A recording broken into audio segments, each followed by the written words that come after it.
그저께 시드니 모닝 헤럴드지에 우리한테는 이런 게 있습니다. 이제 두려움이라는 게 있습니다. 인간의 본능적으로 두려워하는 것들이 있어요. 융이라는 사람은 이런 걸, 그러니까 어떤 무의식에도 어떤 개인 무의식이 있고 집단 무의식이 있다고 합니다. 그러니까 우리가 무의식을 갖게 되는 것은 우리가 어떤 경험을 했는데 우리의 기억 속에서 잊어버렸지만 그 경험이 우리 속에서 우리를 자꾸 이렇게 어떤 그것에 대해서 거부감을 느낀다든가 아니면 그것을 좋아한다든가 뭐 이제 그런 걸 하는데, 그런데 우리의 경험과는 관계없이 집단적으로 인간이면 갖게 되는 건, 예를 들어서 융은 그럽니다. 뱀 같은 걸 보면 우리는 한 번도 본 적이 없는데 뱀을 보면 그냥 두렵고 굉장히 싫어하고, 이런 것들은 집단적으로 과거부터 있었기 때문에 그런 이제 무의식이 작동을 하는 것이다. 우리 사람들한테는 어떤 그 포비아라는 말이 있습니다. 포비아라는 건 뭐니? 두려움인데요. 어떤 사람들은 그 물을 두려워, 하이드로포비아 해가지고 물을 두려워하는 사람이 있습니다. 저는 굉장히 물을 굉장히 두려워. 저 어렸을 때 그 한강에서 수영을 하다가 2번 죽을 뻔을 했어요. 그러고 나니까 이 물 가까이 뭐 이렇게 한 이 가슴만 되는데 가는데도 이제 막 두려워요. 저희 집사람은 고소공포증이 있어요. 이게 높은 데만 가면은 그냥 막 가지를 못해요. 이게 등치답지 않죠? 그냥 그래요. 근데 요새 이젠 그 여러 가지 포비아가 있어요. 동물을 보면서도 두려워하는 것들도 있고, 어떤 상황, 이게 아그로포비아 해가지고 이게 광장공포증, 그러니까 이게 광장에 나가서 공포증이 아니라 어떤 그런 데 가면은 누군가의 도움을 받을 수 없는 그런 상황 속에서 공포를 느끼는 게 있어요. 터널 공포증도 있습니다. 우리 그 벨모어에서 어떤 분이 터널 속에서 무슨 한 번 이렇게 어려운 일이 있었나 봅니다. 그러니까 그 다음부터 절대로 차를 터널로 가지를 못하고 딴 데로 돌아서 우회를 하고 가는 그런 그 터널 공포증도 있습니다. 그런데 거기에 시드니 모닝 헤럴드 요새 어떤 공포증이냐면 모임 공포증이라고 해서 모이는 거에 대해서 이제 굉장히 이제 공포를 갖는 거. 그러니까 이게 어떤 모이는 장소에서는 절대로 이제 가지를 않는 그런 두렵죠. 두렵죠. 이제 멜번 같은 데에서는 마스크가 이제 컴펄서리는 데인데 여기서는 그렇지는 않는데 여기서도 이제 이스토도 그저께 갔었고요. 갔다가 제가 놀란 게 중국 사이트 쪽으로 갔는데 대부분이 다 마스크를 이렇게 하고 있는 걸 보고 이게 정말 심각하구나 이런 거를 알 수가 있어요. 이제 뭐 이것은 우리가 그렇게 되는데 우리 구세군 자체 내에서도 이런 어느 그 사관님인지 누군지 모르는데 페이스북 친구분이에요. 근데 이분은 그림을 그렇게 잘 그려서요. 그래가지고 이런 그림을 갖다 딱 올렸어요. 그러니까 이제 지금 하나님도 마스크를 이제 딱 쓰고 계시고 했는데 이 사람이 올 때가 되지를 않았는데 저기 뭐라고 했냐면 내가 올 때가 되진 않았는데 이걸 소셜 디스턴스 마스크를, 그러니까 사회적 거리를 두지 않고 마스크 안 쓴 사람도 있기 때문에 이렇게 이제 왔다고 이제 얘기를 해요. 구세군의 이제 목요일 날은 우리가 지금 아직도 이제 모이지를 못합니다. 우리는 이제 예배를 드릴 수가 있지만 다른 좀 큰 구세군에서는 모이지를 못하고 계속해서 이제 온라인으로서 예배를 드리고 하는데 답답하죠. 굉장히 답답해요. 그런데 이제 리더들도 이제 온라인으로서 이제 회의를 했습니다. 그러니까 거기 리더를 주관하는 미팅을 주관하는 사관님이 이 코로나 사태 때문에 여러분이 좋았었던 건 뭐고 이제 나쁜 거는 뭐냐, 이제 어려운 건 뭐냐 이렇게 물어봐요. 그러니까 다 대답하는데 저는 그렇게 얘기를 했어요. 우리가 좋은 거는 우리는 다시 적은 인원이기 때문에 모여서 예배 드릴 수 있어서 참 좋고, 근데 나쁜 거는 이게 물리적 거리가 자꾸 멀어지니까 심리적 거리도 굉장히 멀어지는 것 같다. 그러니까 사람을 만나더라도 악수를 해야 되는 건지 안 해야 되는 건지 이거 괜히 이렇게 자꾸 이렇게 여러 가지로 막 이렇게 조심을 하게 되다 보니까 자연적으로 물리적 거리가 이제 멀어지게 되니까 이게 심리적 거리도 굉장히 이제 멀어지는 것 같죠. 이런 것들이 나한테는 굉장히 좀 어렵다. 이제 여러분이 마스크를 썼잖아요. 마스크를 쓰니까 이렇게 해야 됩니다. 사실은 여러분이 마스크를 벗었을 때는 설교를 하면서 여러분의 입을 통한 리액션을 보면서 이제 설교가 나가는데 전혀 마스크를 딱 쓰니까 이분이 무슨 생각을 하는지, 얼마나 우리가 잘못을 많이 했으면 하나님께서 마스크를 써가지고 말 못하게 했겠을까요? 그러니까 이게 마스크가 쓰니까 어떤 이게 보통 입으로 이렇게 표정으로 나타나는데 이게 내가 지금 올바로 하는 건지 안 하는 건지 뭐 이런 것들에 대해서 이제 그러니까 리액션을 갖다 제가 읽을 수가 없으니까 이게 설교하는데 이게 어떤 능동적이고 어떤 좀 적극적으로 하는데 좀 굉장히 이제 망설여지는 것 같아요. 자, 오늘 우리가 볼 거는 이제 출애굽의 목적입니다. 좀 제목은요. 우리는 출애굽기는 우리가 40장으로 되고 잘 알고 있는 것 같아요. 출애굽기는 애굽 탈출기입니다. 애굽은 이집트고요. 애굽 탈출기인데 출애굽기는 40장으로 되는데 크게 두 부분으로 이렇게 나눌 수가 있습니다. 1장부터 18장까지는 그러니까 시내산을 중심으로 해서 두 부분하는데 1장부터 18장까지는 이제 애굽에서 출발을 해가지고 탈애굽을 해서 시내산에까지 도착하는 그런 과정을 그리는 거고요. 그 다음에 19장부터 마지막 40장까지는 이제 그 시내산에서 하나님의 율법을 받고 성막의 설계도를 받고 그리고 성막을 지어가는 이런 두 부분으로 이제 출애굽기를 전체적으로 이제 나눌 수가 있습니다.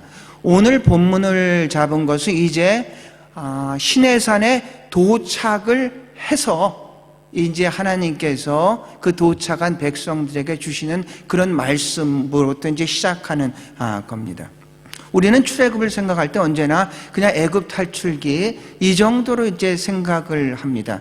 그런데 출애굽기의 진정한 원인은, 진정한 어떤 목적은 그냥 그 애굽에서 탈출 이 하는 그런 의미보다 훨씬 더 깊은 의미가 있다는 얘기입니다. 그런데 우리는 애굽에서 탈출하는 거로서 출애굽기라고 그렇게 끝나는데 사실은 그렇지는 않습니다.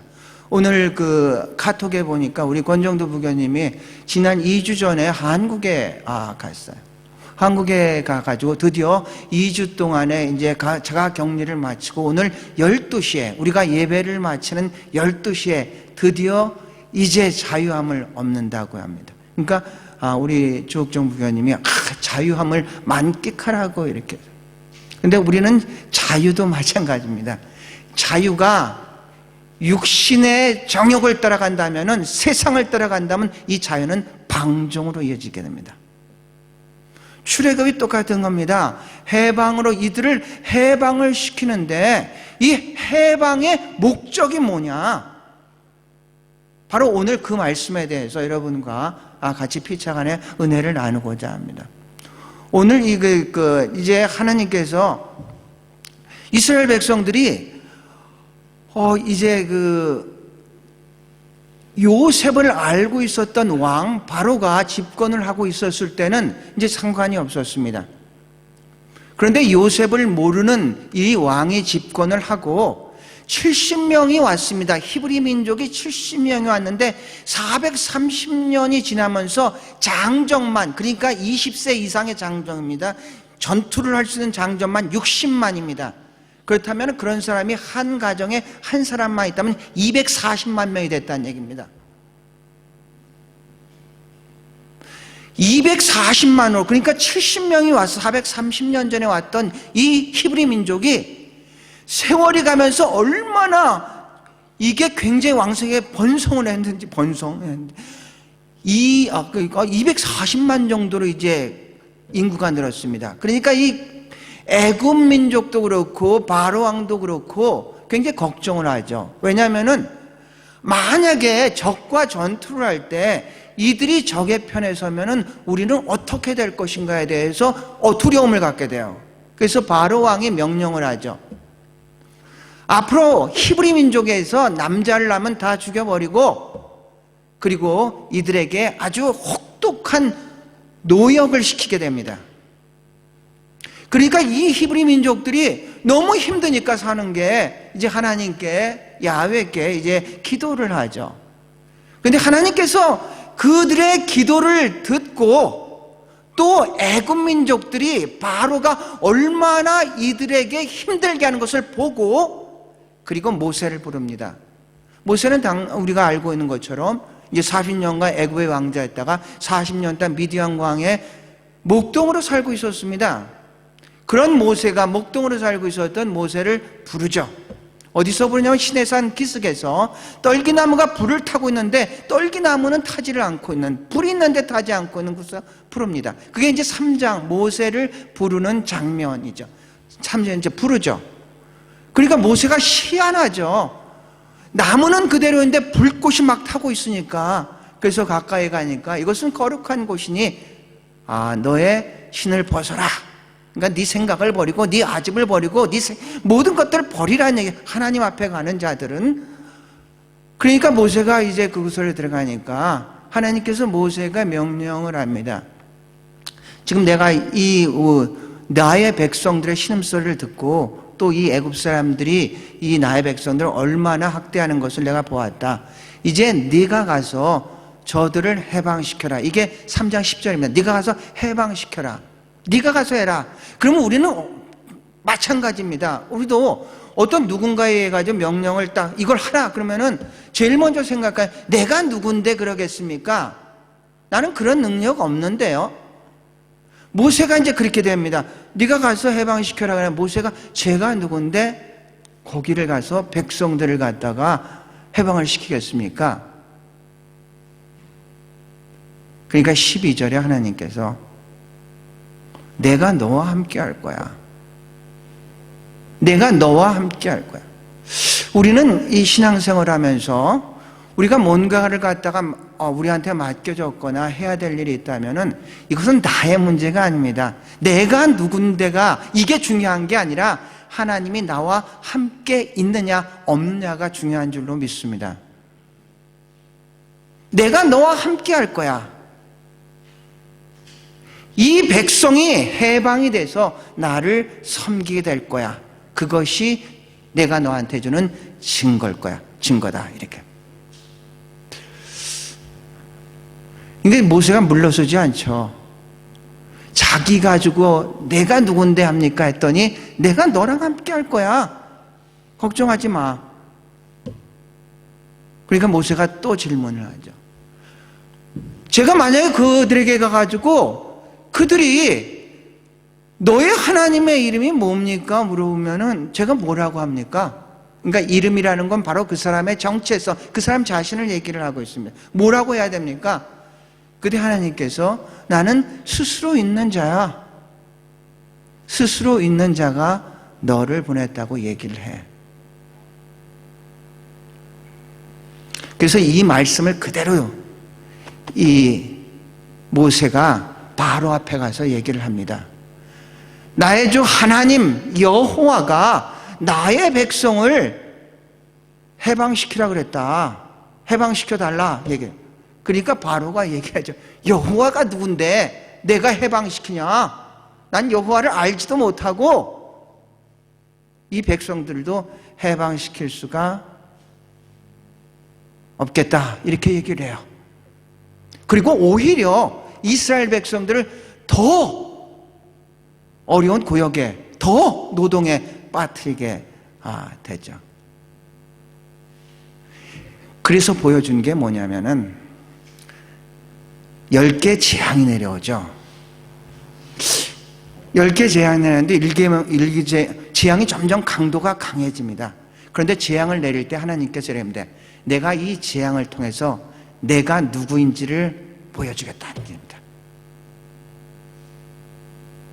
저는 이 말씀을 이렇게 읽으면서, 그러니까 이 말씀 때문에 오늘의 말씀을 사실은 준비를 했습니다. 우리가 코로나 사태로 여러 가지 어려움을 겪죠. 그래서 우리는 이렇게 생각해요. 무조건 하나님 빨리 이 코로나 사태가 종식되기를 원합니다. 이렇게 기도를 하는데, 정말로 제가 원하는 것은 이 코로나 사태를 통해서 인간이 얼마나 연약하고 인간이 얼마나 무능하고 인간이 얼마나 한계적인 존재인지를 철저하게 깨닫고 하나님 앞으로 돌아서는 그런 계기가 되기를 축원합니다. 하나님께서 재앙을 보내서 이 재앙을 통해서 이들이 내가 어떤 하나님인 줄을 알게 될 것이다. 여러분, 해방 그 자체 중요하지만 이 해방 후에 이들을 통해서 하나님은 이제 예배 공동체로 만들어 가겠다는 그러한 목적을 가지고 있는 것입니다. 구원 공동체를 이제 예배 공동체로 내가 만들겠다고 하는 것입니다. 그래서 아까 참장 12절에 얘기한 것처럼 내가 이들을 해방시켜주겠고 이들을 통해서 이들이 나한테 예배를 할 것이다, 섬기겠다. 계속해서 이제 그 말이 나갑니다. 왜? 모세가 얘기할 때 이 백성을 해방시켜, 왜? 이들이 우리 하나님을 섬기게 해방을 시켜달라, 이런 얘기입니다. 5장 1절도 그렇고요, 8장 1절도 이제 그렇습니다. 전체적으로 세 가지를 갖다 오늘의 말씀을 대해서 첫 번째는 구원이고요, 두 번째는 이들을 통해서 내가 이제 예배를 받겠다, 나를 섬기게 하기 위해서 이 상태에서는, 이 애굽의 상황에서는 아니고 이제 이들을 내가 해방시켜줘서 이들을 통해서 내가 예배를 받겠다. 사실은 예배 드리는 것으로 끝나는 것이 아니라 이들을 예배 공동체가 선교 공동체로서 한 단계 더 업그레이드를 해야 되는 그러한 목적을 가지고 있습니다. 좀 더 구체적으로 이렇게 한번 볼까요? 3장 1절, 10절을 보면은 이렇게 얘기를 합니다. 내가 너를 바로에게 보내어 너에게 내 백성 이스라엘 자손을 애굽으로 인도하여 하게 하라. 모세는 이 말씀 그대로를 가서 이제 바로한테 얘기를 하죠. 8장 1절을 보면 여러 군데가 있는데 내 백성을 보내라, 그들이 나를 섬길 것이라. 모세는 내 백성을 보내라, 그러니까 하나님의 말씀 그대로 그들이 나를 섬길 것이라. 이 말씀이 계속 나옵니다. 그리고 오늘 본문의 19장으로 이렇게 넘어가죠. 19장으로 하면 이제 출애굽을 해서 이제 시내산에 딱 도착을 했습니다. 19장에 도착을 하는 장면입니다. 19장에 도착을 해서 하나님께서 이 이스라엘 백성들에게 이제 얘기를 합니다. 너희가 내게 대하여 제사장 나라가 되며 거룩한 백성이 되리라. 너는 이 말을 이스라엘 자손에게 전할지니라. 이 말씀이 이 신약에 거의 같이 나오는 말씀이 있습니다. 한번 그 밑에 그 베드로전서 2장 9절 다 같이 한번 읽어 보시겠습니까? 시작. 너희는 택하신 족속이요 왕같은 제사장들이요 거룩한 나라요 그의 소유가 된 백성이니 이는 너희를 어두운 데서 불러내어 그의 기이한 빛에 들어가게 하신 이의 아름다운 덕을 선포하게 하려 하심이라. 이제 위의 말씀과 이제 거의 같습니다. 이제 제사장, 너희가 나의 이제 그 말씀, 그 언약을 갖다 잘 지키면 너희가 제사장 나라가 거룩한 백성이 될 것이다. 여기서는 택하신 족속의 왕 같은 제사장이야 거룩한 나라 그의 소유된 백성이다. 그 이유는 뭐, 그렇게 내가 너희들을 세운 이유는 뭐냐? 바로 그 후절입니다.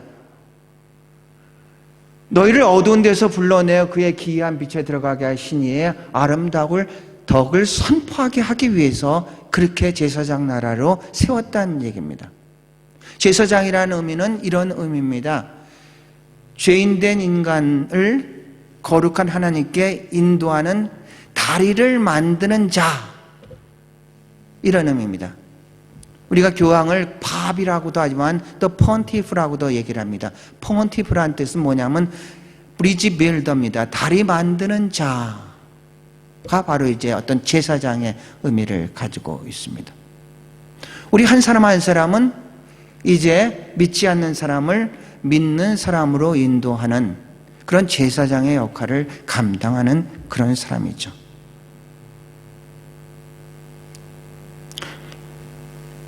어떤 용어적으로선 제사장이지만 우리의 역할적으로선 이제 우리 한 사람 한 사람은 선교사란 얘기입니다. 구원 공동체를 예배 공동체로 만들었고 예배 공동체를 선교 공동체로서 만들어 하나님께서 이 선교 공동체를 통해서 이 땅에 하나님의 나라를 건설하고 확장하고자 하는 하나님의 그 목적이 있다는 얘기입니다. 여러분은 선교를 생각하면 어떻게 생각하십니까? 선교 전문가, 한국의 선교 전문가를 두 분을 인터뷰를 한 적이 있습니다. 시드니에 와서 첫 번째 그 인터뷰한 분은 이제 이동희 목사님이라고 계십니다. 이분은 우리한테 이제 전주 깡통교회로 굉장히 잘 알려진 그런 분입니다. 전주에서 이분이 이제 개척을 해서 이분이 돈이 없어서 미군들의 경납고의 그 건물 그것을 사서 교회를 만들었습니다. 그러니까 경납고의 건물 같은 게 이제 이 깡통 이렇게로 만들어진 거 그런 것처럼 보여서 이제 아이들이 주일학교에 와서 우리 교회는 깡통교회야 이게 그 교회를 갖다 상징하게 되는 이제 계기가 됐죠. 이분은 그 선교학을 전공을 했고 이 선교에 대해서 목회를 할 때부터 비전을 가지고 있습니다. 60-70%를 이 선교로 이제 사용했었던 그런 분입니다. 은퇴를 하고 선교사를 선교하는 바울 선교회를 만들었습니다.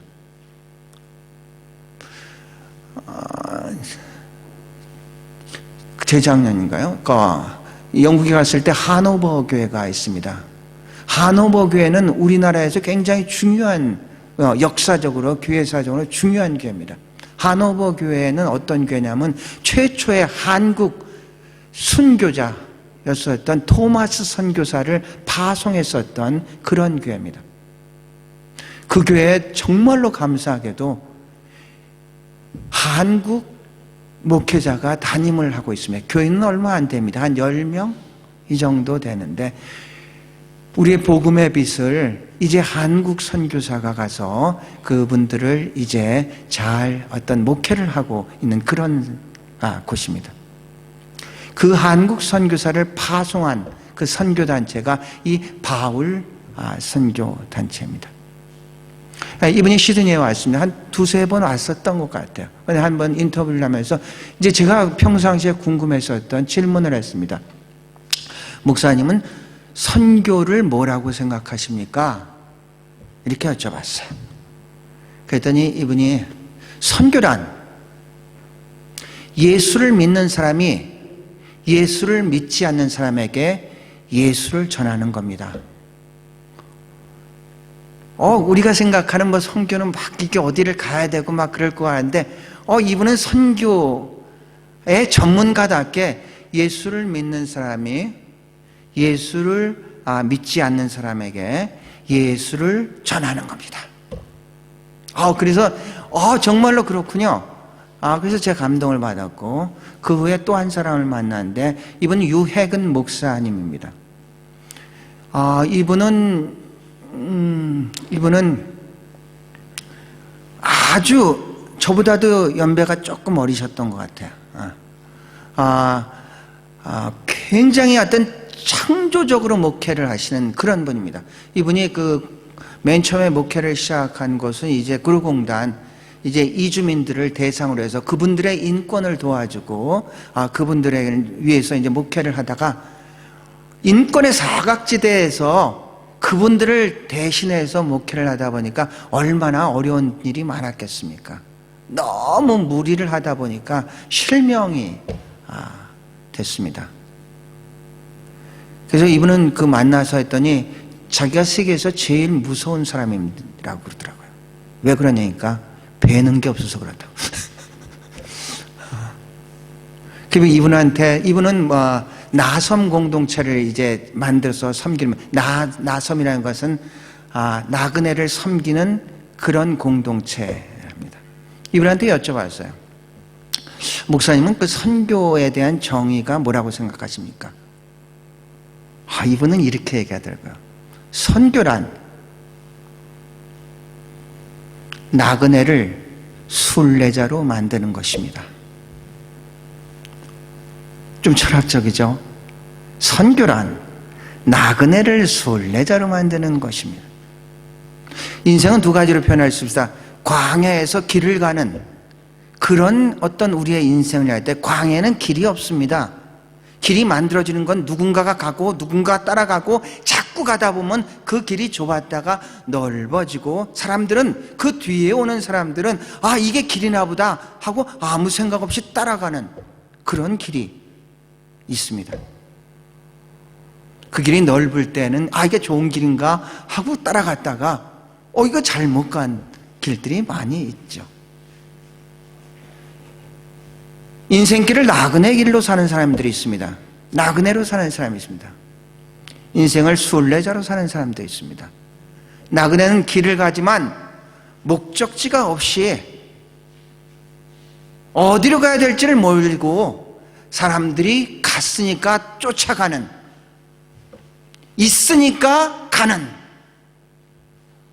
그런 삶을 살아가는 사람들이 있고, 순례자는 분명한 목적지를 가지고 아무리 환경이 어렵더라도 힘들더라도 그것을 환경을 넘어서 목적지를 향해서 계속해서 갈 수 있는 사람들이 바로 순례자입니다. 선교란 나그네를 순례자로 만드는 겁니다. 그저께 여러분한테 카톡 여러분 했던 것 같이 인생은 표류하는 게 아니라 인생은 항해하는 거라고 했습니다. 표류하는 것은 바람이 불면 부는 대로, 풍랑이 치면 치는 대로 그냥 목적지 없이 흔들리면서 가는 것들을 표류한다고 합니다.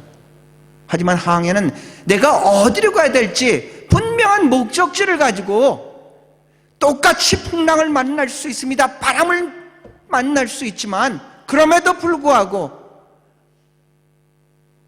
그 목적지를 향해서 계속해서 그 상황을 뛰어넘어서 환경을 이기면서 가는 사람들이 항해하는 사람입니다.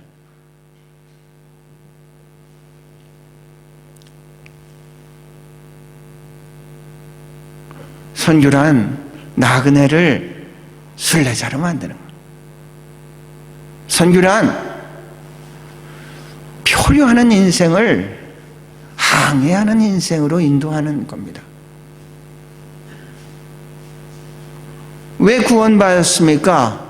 구원받은 자들은 하나님 앞에 구원의 공동체에서 예배의 공동체로, 예배의 공동체에서 선교의 공동체로 이어져야지만은 그것이 올바르게 하나님께서 우리를 구원해 주신 그 목적입니다.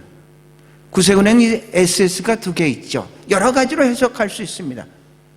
그 중에 하나가 save to save입니다. 우리가 구원을 받았어. 먼저 왜? to save. 구원하기 위해서 먼저 구원을 받았습니다.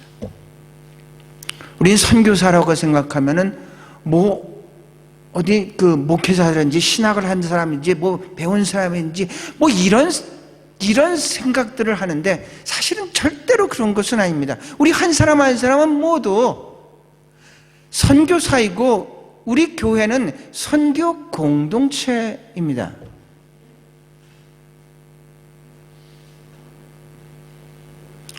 마지막 한 사람을 더 소개를 하고 말씀을 마칠까 합니다.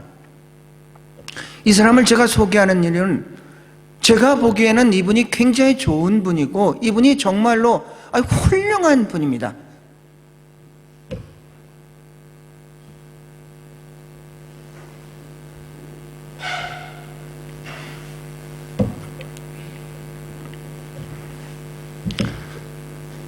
이분은 1934년생입니다. 이분의 책이 환락가에서 십자가를 지고 국회로, 이분의 태어난 곳은 왕십리입니다. 시드니의 왕십리, 킹스크로스. 여기에 시드니에 이게 우리나라 그 동네 이름과 비슷한 게 많지 않습니까? 애쉬필드, 제동, 뱅스타운, 은행동, 저의 고향인 블랙타운, 흑석동. 이곳에서 태어나서 이제 목사가 됐습니다. 여러 가지 활동을 하다 보니까 우연찮게 정치에 입문을 하게 됩니다. 그래서 1981년, 지금부터 39년 전 최장 그 상원의원입니다. 상의원을 다녀서 이분같이 오랫동안 지금 NSW에서 이 국회에서 일을 하는 분이 없습니다. 이분은 들어갈 때 나는 목사야. 나는 목회하는 마음으로서 국회는 나의 교회야.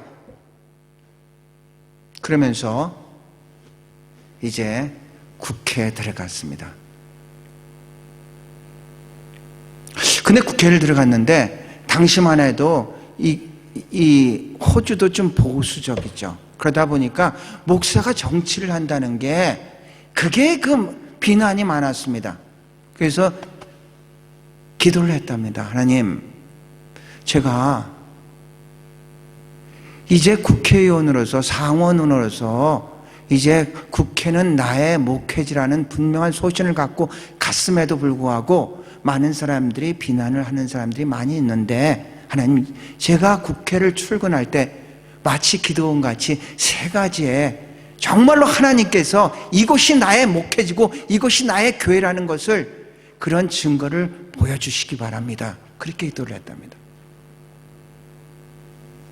그때 놀랍게도 국회를 딱 갔는데 그 국회를 안내하는 사람이 목사님, 이곳은 NSW 국회입니다. 원래 교회 건물이었습니다. 그래서 농담인 줄 알고 무슨 그렇겠어 했더니 그 NSW 국회를 가면은 과거의 그 흔적을 남기기 위해서 이렇게 한쪽에 이제 옛날에 앵글리칸 처치였습니다. 그걸 갖다가 딱 열어주면서 교회 건물이었습니다. 와, 그러니까 여기가 교회였구나 이런 생각이 딱 들고 국회를 딱 시작을 하는데 여러분 주기도문을 하면서 시작을 하더랍니다. 와, 세 번째 증거는 자기가 첫 번째 목사로서 이 국회의원으로서 일을 하는 사람이 아니라는 것을 알았답니다. 그래서 이분은 지금 39년간 목사로서 국회에서 일을 합니다. 왜 중요하느냐? 이분의 얘기는 그렇습니다. 5년 전에 이분과 이제 인터뷰를 한 글입니다. 왜 목사로서 내가 국회에서 일을 해야 되느냐? 만약에 이 국회에 무슬림이나 세속주의자들이나 무신론자들이 국회를 다 했다면은 어떻게 하나님을 위한 그런 법을 갖다가 만들 수가 있겠습니까? 크리스찬들이 적극적으로 이곳에 개입을 해서 이 법도 하나님의 법으로 만들어야 되지 않겠습니까?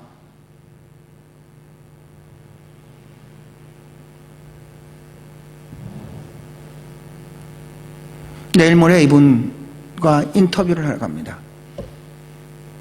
왜 인터뷰를 하냐면 이번 국회에 이분이 법을 개정하려고 생각하고 있습니다. 뭐냐면은 Anti-Discrimination Bill입니다. 그러니까 우리말로 하면 차별금지법. 지금 한국에도 이 차별금지법이 굉장히 큰 이슈입니다. 차별금지법. 근데 한국은 동성애 때문에 굉장히 민감한데 이것은 그런 것은 아니고 차별금지법이라고 얘기를 하면 굉장히 뭐 좋은 거 아니겠습니까? 그런데 문제는 뭐냐면은 평등이란 이름으로, 인권이란 이름으로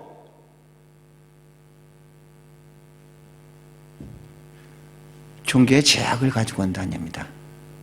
종교의 자유를 구속한다는 얘기입니다.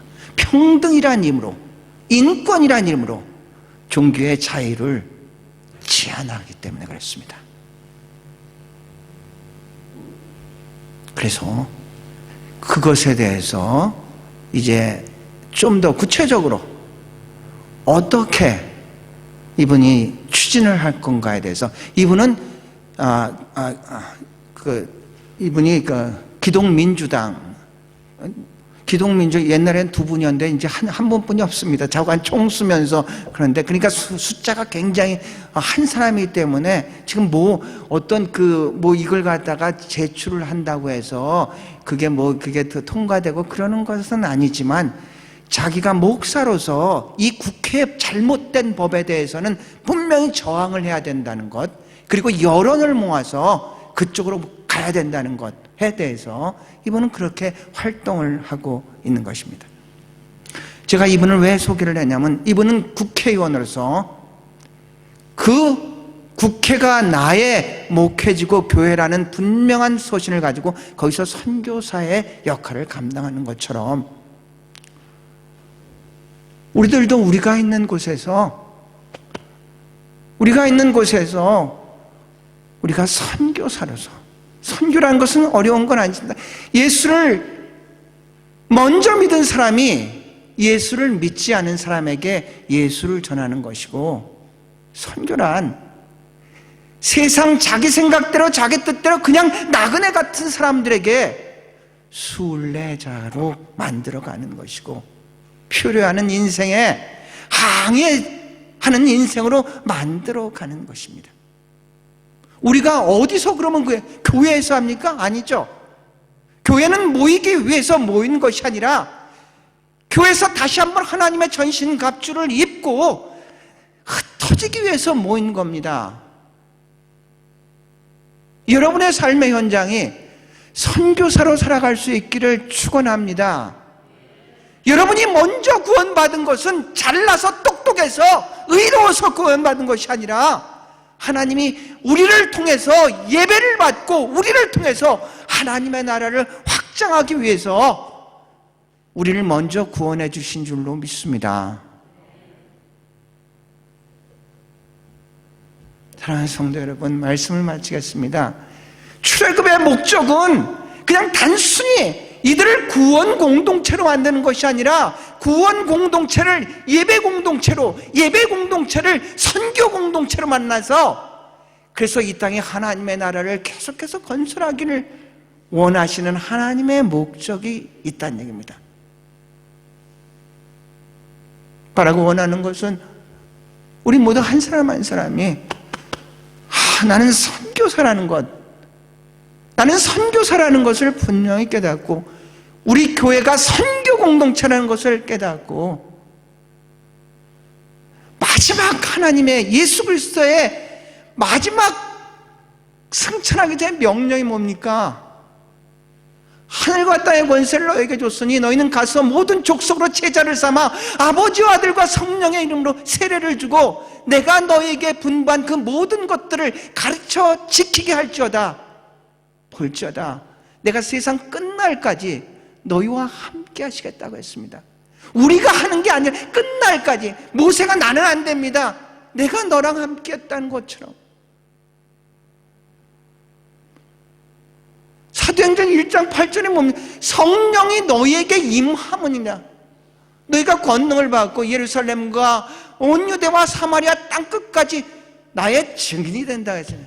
성령을 받는 이유가 나의 뭔가를 자랑하는 것이 아니라 증인되기 위해서 내가 너한테 성령을 줬다는 얘기죠. 내가 너를 구원했어. 왜? 너를 통해서 나의 나라를 건설하기 위해서 구원했다는 얘기입니다.